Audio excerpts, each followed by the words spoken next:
In 2016, a former Virgin Australia baggage handler from Melbourne, Australia, made unauthorized radio calls to multiple different planes, causing absolute chaos in the skies. You're not going to believe this. Over the course of just 3 days, Paul Sant used a radio transmitter to impersonate air traffic controllers and pilots. On October 25th, Paul instructed Virgin Flight 1371 from Launceston to Melbourne to abort takeoff while they were actually landing.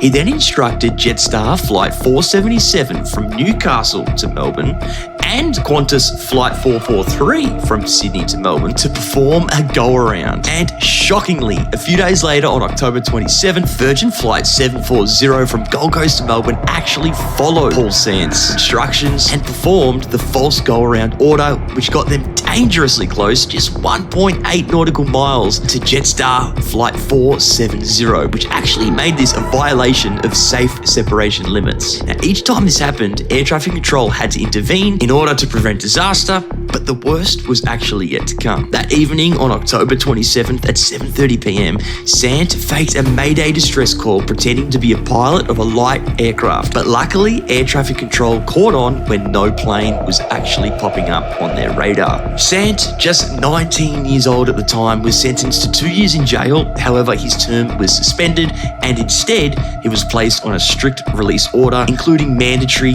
mental health treatment. The court acknowledged his troubled upbringing and Asperger's disease, but the judge didn't hold back in condemning his actions, saying, "You may have thought it was funny or silly, but the potential for serious and significant harm was very real." Interestingly, Sant claimed to have thrown his illegal radio transmitter into a lake, but when the police drained the area, they found nothing. And to this day, the device has never been recovered. This bizarre case reminds us of how crucial aviation security really is. A few unauthorized words over a radio transmitter could have caused absolute chaos in the sky over Melbourne. And being an employee at Melbourne Airport myself, you might be surprised how easy it actually is to get your hands on one of those radio transmitters. And there's not much stopping you from talking to the pilot or the tower if you really wanted. But what do you think? Should Sant face a harsher sentence? Let me know in the comments below.